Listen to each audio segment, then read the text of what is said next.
That's our power. There is a place within you that is God. Say that. There is a place within me that is God. There is a place within me that is God. There is a place within me that is God. This place within you is eternal. This place within you is eternal love. This place within you is eternally loved. This place within you is tapped into the power that created heaven and earth. This place within you understands, knows, and utilizes the idea that the power within you is greater than anything in the world. And when we go to that place, that's our power center. When we go to that place in prayer, when we go to that place in meditation, when we go to that place just by stopping and breathing, when we go to that place by calling out for God, we're not calling out for God outside of us. We're just simply calling up the God within us. Amen? You think you're calling for the God outside of you, but you're really just calling up the God within you. So when you think about calling on God, think about calling up God from that place within you that you have already nurtured, that you have already experienced, that you have already felt, that you have already shared, that you have already been, and that you have always been.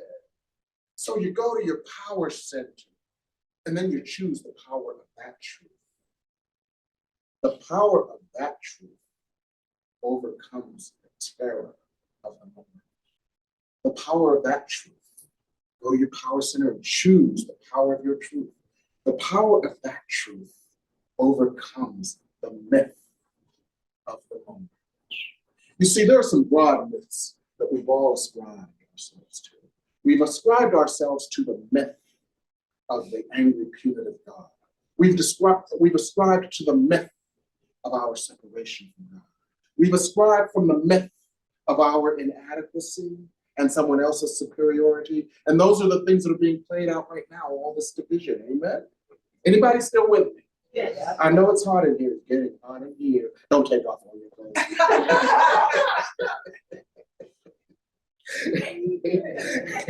This is a song Sunday, all right? But the power of God within you can overcome the myth of any moment. Anytime you found yourself snapping out, there was a myth that you unconsciously ascribed to, and the power of the truth within you that you keep repeating, the power of the truth within you that you keep experiencing, and the power of the truth within you that you keep living can overcome that. We've had myths about ourselves too. We have this mythical perfect state that we feel that we need to attain in order to be happy. And that is a myth, because that is misinformation that has been sold to us by Procter & Gamble. If you buy this, you'll be okay. If you buy this, you'll be beautiful. If you buy this, you'll be loved. And that's created this whole myth of what our world is supposed to look like. Amen? And nobody's world looks like that. Anybody look at themselves in the morning? I scared the heck out of myself one morning. All this gray everywhere. Who's that? I had a myth of myself as 25. I had a myth of myself with a 28-inch waist. I had a myth of myself without lines on my face. I had a myth. I don't know. And then this thing looking at me in the mirror. And I realized we torment ourselves with these myths. And then I had to choose the power of the truth. Otherwise, I was going to go crazy. And then the power of the truth is you are not your body. The power of your truth is you are not your weight. The power of your truth is you are not your circumstance. The power of your truth is you are not your past. The power of your truth is you are alive. And that is what God is using. So use the power of your truth to create the experience you desire. The truth is I am deserving.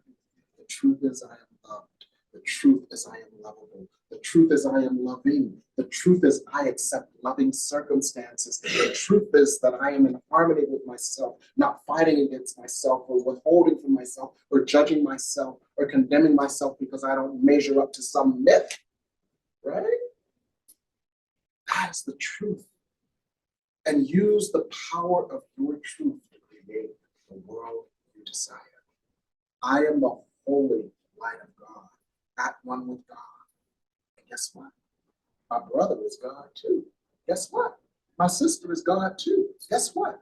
That which my brother is showing to me that I don't like is something within all of us that is ready to be healed. If it wasn't ready to be healed, it wouldn't be showing up in our lives. Amen?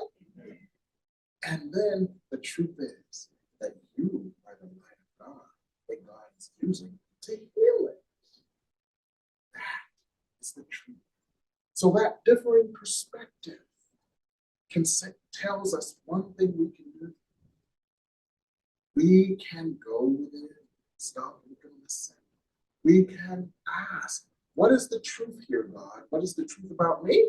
What is the truth about this situation? And what is the truth that love would have be made manifest on the earth? And this is the important part of this. What is the truth, God, that your love would create on the earth? And when you ask God, God will listen, God will hear, God will answer, and offer you your individual idea of what your heaven is like. You will feel it, you will project it out, and it will be shown to you. And this also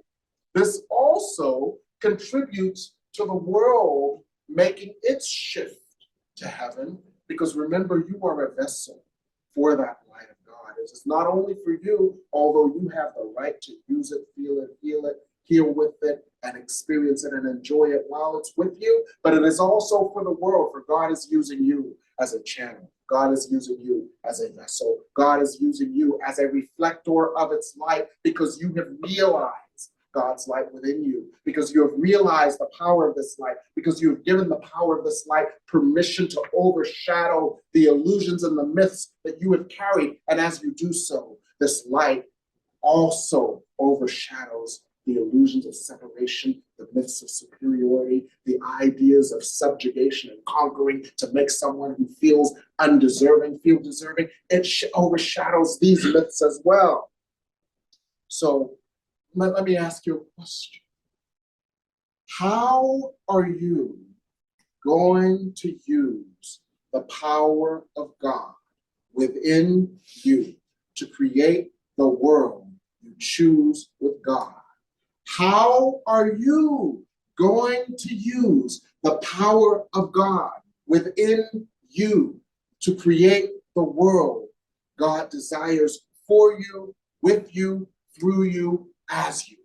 How are you going to create with God and God's power the world God wills for you? A world of happiness, a world of peace, a world of harmony, a world of joy. And this is, you go within first. Then you go without. But you go without with the idea, not I'm against this and I'm going to fight it. You go without with the idea, this is what I'm for, this is who I am, this is what I stand for, this is what I create. And what that does is it ceases to give energy to that which you do not enjoy, and it instead gives energy to the alternate experience. And when you feel this alternate experience within you, this alternate experience within you has no choice but to show up without you. Yes, call your congressperson. Yes, write letters. Yes, knock on doors. Yes, do this. Yes, do that. Yes, do this. Yes, show up for a rally or a protest as you choose, but show up for what you are for. Now, this is the whole news, right? And the Women's March. Remember the Women's March in 2017? I was there. But Spirit has said, don't show up against, show up for. I am for my sisters. I am for their right to choose. I am for their autonomy. I am for their equality. I am for their light, for they are me and I am them. So, and that was fascinating to me, because at that point, there was still a part of me that was in that idea of fight, fight, fight, and division. But Spirit turned it around for me and said, no, no, no, fight, fight, fight. The part of you that feels division and open to the unity. That is the ultimate desire. Amen. Anybody with me? Yeah. So it doesn't mean don't show up. It doesn't mean don't do stuff. It means show up differently. Show up for what you're for. Show up as the vision. Show up for the vision. Show up with the vision. So once again, you have the power to create the world that God wills for you, and you have the power to create the world God wills for the world. that world of peace and harmony. First of all, stop. Look and listen. What God is saying. And before you freak out, step back. What is your truth? Choose the power of that truth and use the power of that truth to create. And this is how we can, and it's a process, like our consciousness is in layers, like an onion. It's a process. Each time we can use this to manage March Madness. The good news is God is with us, helping us to manage it each time. Amen? Amen. So that's what I want to share with you today, how we can manage March Madness. Thank you very much.